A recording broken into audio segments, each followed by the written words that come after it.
The studio lights buzz overhead, sharp and cold like everything else in this place. The mirrors lining the walls catch every flaw, every flicker of doubt, every step that lands even a half second too late. I'm already sweating, the back of my neck damp, my hands clammy inside the pink satin of my point shoes.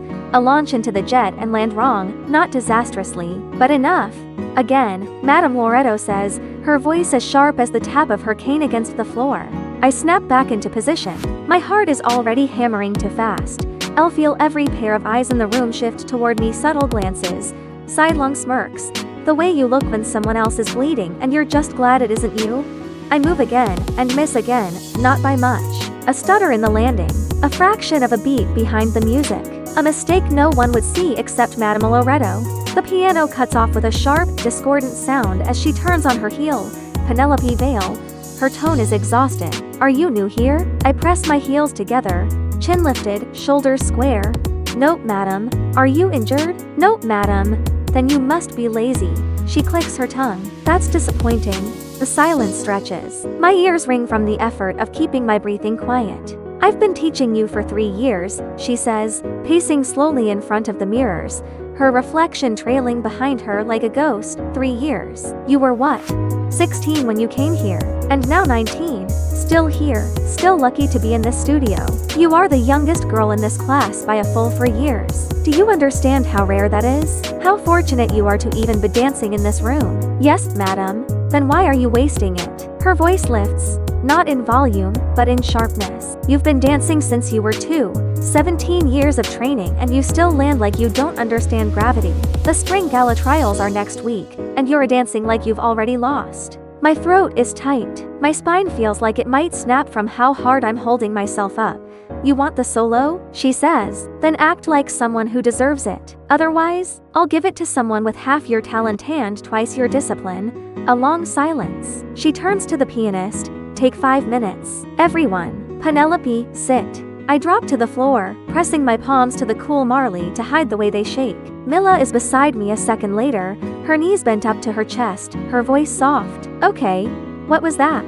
I don't look at her, just stare straight ahead at the mirror, where my face looks too pale and too tight. You don't mess that up, she says. Ever? You literally did it in your sleep at that overnight lock-in last fall. What's going on? I exhale, slow, controlled. Ty forgot to pick me up after class. She blinks. Tyler? I nod. Elle waited for like 20 minutes, but he was helping some girl study and forgot. Elle had to run 6 blocks and changed in hallway just to get here on time. Mila's mouth twists. That's what, the 4th time. 5th. She doesn't say dump him, but it's written all over her face.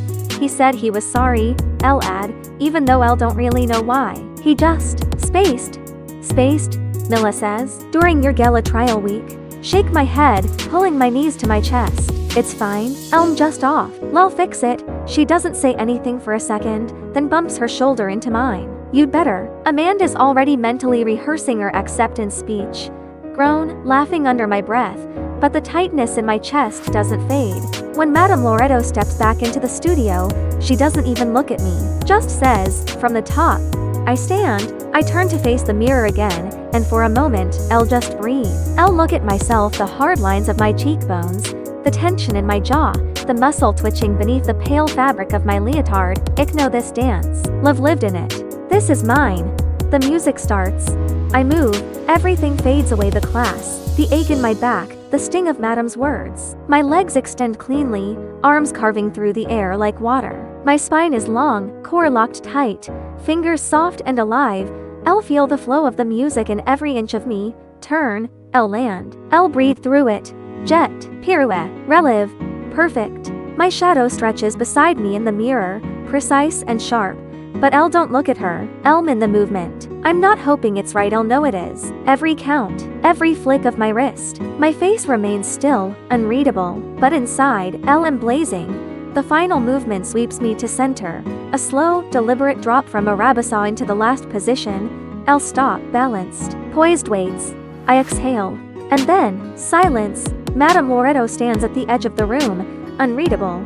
I wait for something, criticism, a correction, even more silence. Instead, she gives one single, tight nod. That's it. No applause. No compliment. but I feel it like thunder. My chest blooms with heat, and a grin breaks across my face before L can stop it. That nod means L did it. That nod means it was enough. Sit down again, slower this time. The adrenaline still pulsing through my limbs. Mila grins at me. Okay, that was scary good. Yeah? I'll say.